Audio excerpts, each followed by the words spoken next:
Hey everybody, thanks for tuning into this week's Wander. In today's video, I'll be going over a topic that some people might find to be a little controversial. Whether you agree with me or not, I just wanted to shine some light on why I think the Toyota Highlander, the second generation specifically, is a great compromise to other Toyota SUV overlanding platforms, specifically the 4runner. So, to start out, let me give you a little background on me. I'm a Toyota guy through and through.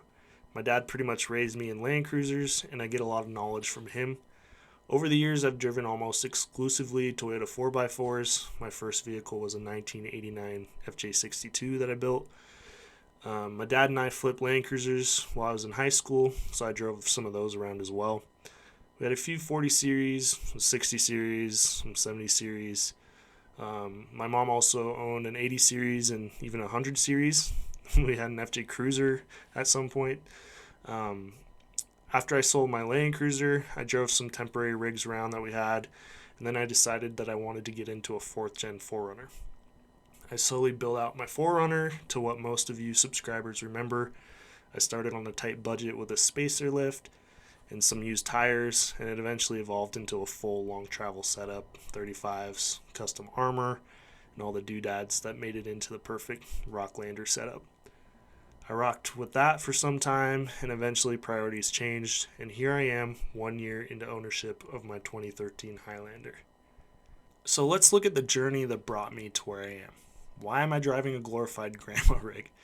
Well, let's look at the trends over the years. My first rig was a hand-me-down FJ62 that we scored for $3K back in around 2013. From there, we saw Land Cruiser prices skyrocket in the years to come, hence why we're buying, fixing, and selling them on the side. I worked in a fab shop, sweeping floors and trading my labor for parts as I built the beast into what I dreamed of. I eventually blew the transmission on that rig and sold it for what I thought was a high price of $7,000. Fast forward, Land Cruiser prices go up even more, and that same 62 would now go for over 30K easy. Land Cruisers became harder to find for cheap, and now it seemed that the mid-generation 4runners were the go-to best bang for your buck. You could pick up a clean stock 4runner for under 6K. Fast forward even more, 4runner prices go up. People were exploring Lexus GXs, and we're getting into those things for pennies and dimes. And now here we are in 2024, and you can't even seem to get into a clean, reliable Toyota or Lexus SUV without paying an arm and a leg. It makes sense why Toyotas have not only kept their value, and in some cases even gone up in value dramatically, but it also seems to be a major gatekeeper for families trying to get into overlanding. So that brings me to the topic of today's video. Why is the second gen Highlander a good compromise to 4runners, GXs, and really any other platform? Well, first off, let's look at the price. The older Highlanders seem to be undesirable to the public. Most would say they have outdated exterior. They don't have all the bells and whistles that a modern luxury SUV would have. This definitely keeps prices for this platform relatively low these days.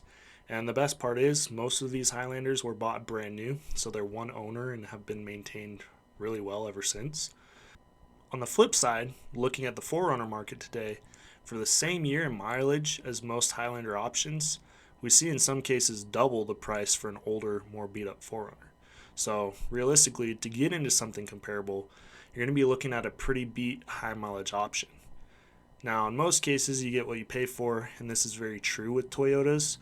4runners are very robust and reliable. They have great aftermarket support, and you can really take them anywhere. The sad thing is, though, most people can't afford these vehicles today without breaking the bank or pulling out a loan. And in my opinion, that shouldn't be necessary to get into a platform that can facilitate overlanding and exploring. And that's exactly why I think the second gen Highlander is the next best bang for your buck option in 2024. Now, there's always the option to get an old cheap beater that you can take on the trails, but that's not the purpose of this video. This video is to show you that I was on a quest to find the most reliable rig that would also serve my needs while on a budget. I wanted a comfortable daily driver that didn't feel prehistoric.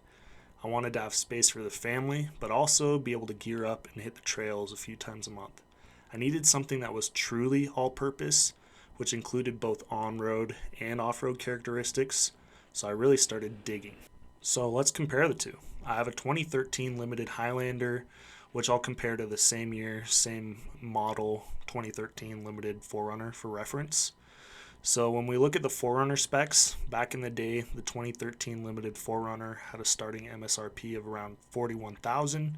It features a 5-speed automatic transmission, 4-wheel drive, independent front suspension with a rear straight axle, 4.0 liter V6, options for a third row, and in most people's opinion, a pretty basic infotainment system, even for that year. The 2013 limited Highlander has almost identical specs, 5-speed automatic transmission, all-wheel drive, independent front suspension as well as rear, 3.5 liter V6, third row, and there's even options for a hybrid system as well. Interestingly enough, a lot of the power and payload specs are similar as well. Limited 4runner max towing capacity is 5,000, payload is 1,495. Highlander max capacity is 5,000, payload is bigger, coming in at 1,536. 4runner has 270 horsepower at 5,600 RPM. Highlander is 270 horsepower at 6,200 RPM. Limited 4runner has 4x4 with open diffs, IFS front with rear straight axle. Highlander is all-wheel drive with standard center locker and limited slip, IFS front and back. So the major difference here are two things: the age-old debate of four-wheel drive versus all-wheel drive, and the fact that in today's market you can get a super clean, low-mileage limited Highlander for sub $13,000, whereas a 2013 limited 4runner is going to be well over $20,000 for anything that isn't over 200,000 miles. So that leaves us with this. Do you need true four-wheel drive to get out and explore? Well, the answer is no. These all-wheel drive systems in the 2013 Highlander are full-time, true 50-50 split. With the limited slip center diff, they prove to be quite capable until faced with full articulation and wheel spin, which is also the same issue you run into with the 4runner four-wheel drive system and open diffs.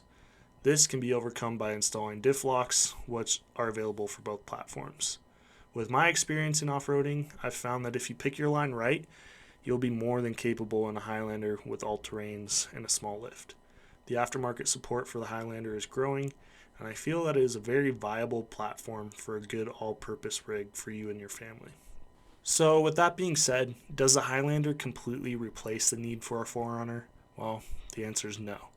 If you're wanting anything bigger than a 2.5-inch lift and 33s, the Highlander probably won't suit your needs. If you're wanting to run 37s and long travel, to be honest, money probably isn't the biggest issue for you, and you will find that the 4runner or Land Cruiser options will suit you better for the more hardcore rock landing that you're wishing to accomplish. I have found, though, most people overbuild their 4runners and only hit fire roads or access roads anyways, which my Highlander will show up your 4runner in those scenarios also while getting 22 miles per gallon all day, and mine's not even the hybrid. All jokes aside, everyone has their own needs and wants, but the last thing I want is for people to feel that they can't get out and explore. You don't need the biggest and baddest setup to do that. I've found that the Highlander checks all the options as a true all-purpose vehicle, and if you're looking for something like that, I highly recommend trying to find one. I have been very impressed with my Highlander, and I feel that it's really suited my needs well. Like I said earlier in the video, and most of you already know this, I came from a 4th gen 4runner that was fully built. And really at that point in time, my priorities were different. I was single, I was going bouncing that thing off rocks, and really, I've kind of grown out of that. Not that it's not fun to me anymore. I definitely want to have a dedicated rig for that. But I just found that my needs were different, and I needed something that was more all-purpose, that also handled well on-road as well as off-road. And currently, me and my wife have a blast taking the Highlander out, doing our overlanding. It's currently set up with a rooftop tent, a lift, some all-terrain tires, and stuff like that. And the build's growing, but I definitely think that it's suited our needs more than perfect, and we're having fun doing it. Well, that pretty much wraps up this video. If you guys liked it, please make sure to like and subscribe. If you are interested in learning more about the 2nd gen Highlander and how to outfit it for your needs, look for some of my build walk-around videos. I have a part 1 video out already. I'm working on a part 2. I'm also going to be doing some installation videos and different build videos for maybe roof racks, drawer systems, things like that.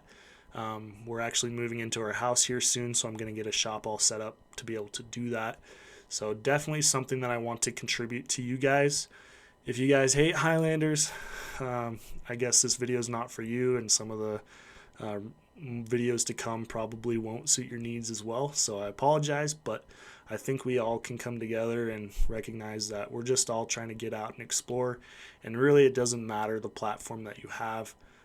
Just use what you have or use what you can afford, and get out there and enjoy it. So I appreciate you guys, and look forward to the next one.